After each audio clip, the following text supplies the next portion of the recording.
de vous retrouver pour le journal télévisé de Sahel TV. Les titres avec vous. La nouvelle Assemblée nationale sera installée demain. Fait saillant de cet événement, l'élection du président.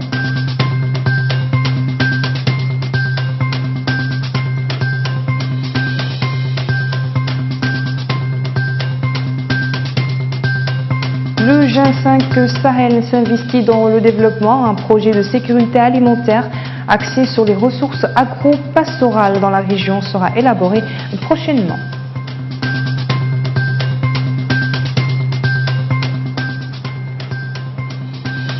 Boko Haram frappe de nouveau au Tchad un attentat qui a fait 6 morts.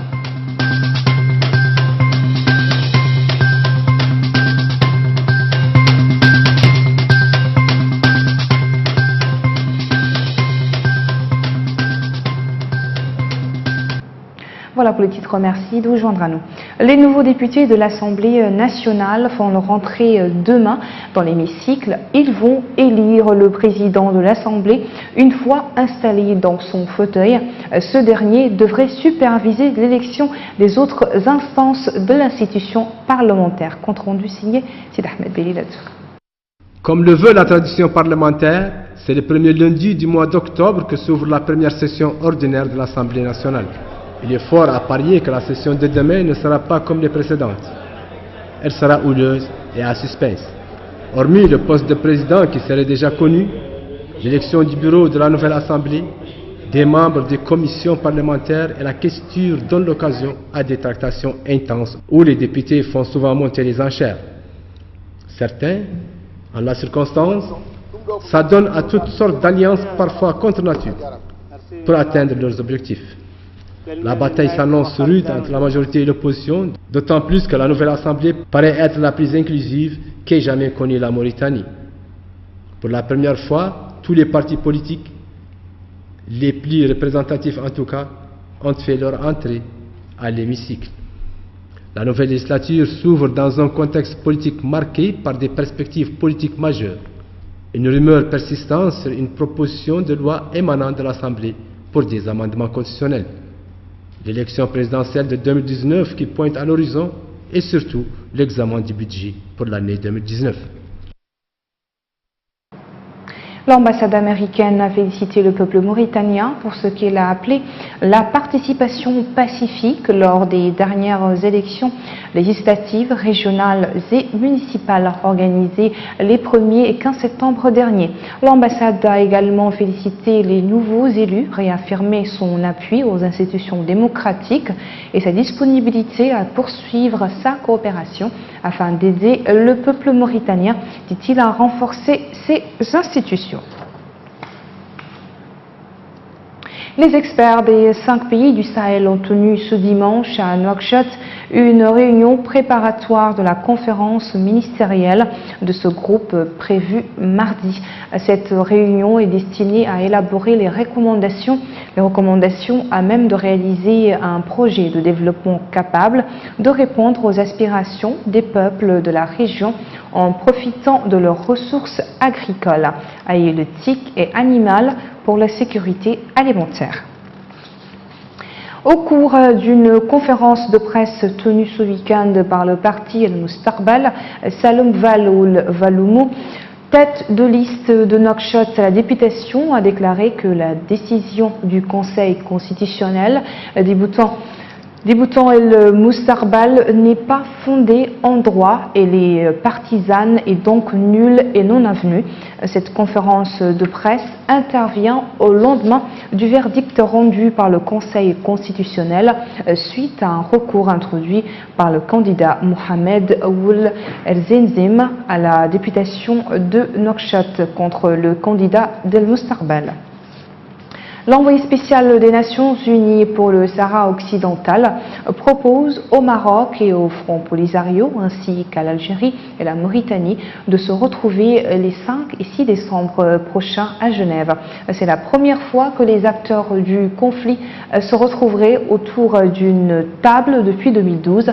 C'est la percée diplomatique la plus significative depuis des années pour un règlement politique au Sahara occidental. En avril 2018, le Conseil de sécurité avait suscité la surprise en renouvelant uniquement pour 6 mois la mission de l'ONU dans la région et en réclamant aux deux parties, le Maroc et le Front Polisario, d'engager de nouveau pourparlers sous la houlette de l'envoyé spécial Horst Köhler. Köhler a pu profiter de l'Assemblée générale de l'ONU qui se tenait cette semaine pour s'entretenir directement avec le ministre des Affaires étrangères de la région ainsi qu'avec le numéro 3 de la diplomatie américaine. L'Algérie, qui a toujours rejeté les négociations directes réclamées par Rabat, n'aurait pas exclu d'accompagner le Front Polisario et le Maroc dans leurs discussions.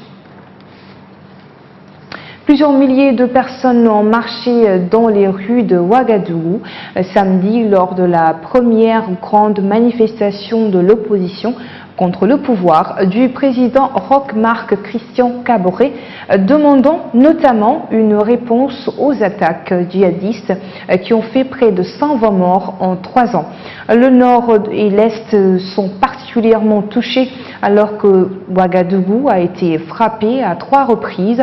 Selon un bilan officiel établi mi-septembre, les attaques islamistes ont fait 118 morts, 70 civils et 48 membres des services de sécurité.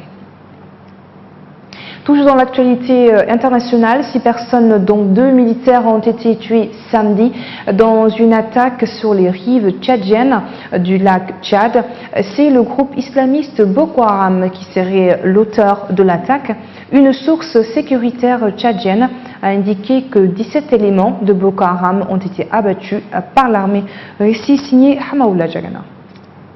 2 militaires, 3 agents des eaux et forêts et un douanier ont trouvé la mort dans une attaque dans la nuit de vendredi à samedi des localités tchadiennes du lac Tchad à quelques dizaines de kilomètres au sud de la ville de Bagassola. 17 éléments de Boko Haram ont été tués, a indiqué hier le porte-parole de l'armée tchadienne, le colonel Azem, qui ne reconnaît que 3 autres morts, un militaire, un agent des eaux et forêts et un civil dans l'attaque. La dernière attaque du groupe nigérian Boko Haram du côté du Tchad remonte au 22 juillet. 18 civils avaient été tués dans un village au sud de Dabowa, une sous-préfecture tchadienne non loin du Niger. Même si le Tchad est relativement moins touché par les groupes djihadistes que son voisin le Nigeria, on observe une recrudescence des violences perpétrées par Boko Haram au Tchad depuis quelques mois après une relative accalmie.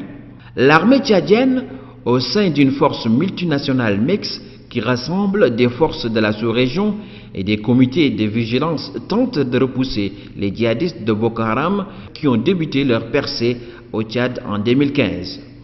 Le groupe originaire du Nigeria frappe dans tous les pays de la zone du lac Tchad, Nigeria, Tchad, Cameroun, Niger, où ils commettent des attentats meurtriers, des attaques contre les forces de l'ordre et procède à des enlèvements. L'insurrection djihadiste débutée au Nigeria en 2009 a fait au moins 27 000 morts et provoqué une grave crise humanitaire avec 1,8 million de déplacés. L'armée française a arrêté à Ménaka, dans le nord-est du Mali, une dizaine de combattants de l'ex-rébellion à dominante Touareg, soupçonnés de collision avec 27 civils à quelques dizaines de kilomètres de Ménaka. Les locaux de la coordination des mouvements de l'Azawad ont été perquisitionnés, des armes et des munitions ainsi qu'un véhicule appartenant à l'ex-rébellion ont été saisis. L'opération Barkhane et l'armée malienne ont mené des opérations contre les groupes armés terroristes dans des localités de la région avant d'interpeller à Ménaka d'ex-rébellion de la coordination des mouvements de l'Azawad, CMA. L'opération aéroportuaire a mobilisé 120 parachutistes français largués de 2 avions dans le cadre de la lutte contre les groupes armés terroristes. Les îles Célèbes en Indonésie ont été successivement frappées vendredi par un fort séisme de magnitude 7,5 suivi d'un tsunami. Les autorités locales avancent un nouveau bilan d'au moins 832 morts et à la destruction de nombreux bâtiments, alors que les hôpitaux locaux peinent à faire face à cette situation d'urgence. Israël a libéré dimanche le franco-palestinien Salah Hamouli, placé en détention administrative depuis plus d'1 an. Celui-ci a regretté que la France n'ait pas fait assez pour obtenir sa libération. Cet avocat de 33 ans avait été arrêté à Jérusalem le 23 août 2017. Les accusations portées contre lui sont restées confidentielles, comme c'est généralement le cas pour les détentions administratives. Contacté par l'AFP, le service de sécurité intérieure de Shin Bet n'a pas encore réagi aux raisons de sa détention. Voilà, c'est tout pour ce soir. Merci à vous de nous avoir suivis. Le rappel des principaux titres. La nouvelle Assemblée nationale sera installée demain. Fait saillant de cet événement, l'élection du président.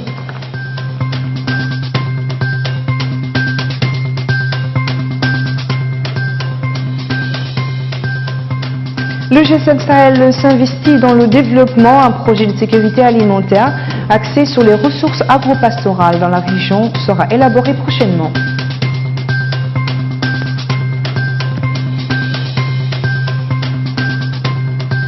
Enfin, dans cette édition, Boko Haram frappe de nouveau au Tchad, un attentat qui a fait 6 morts.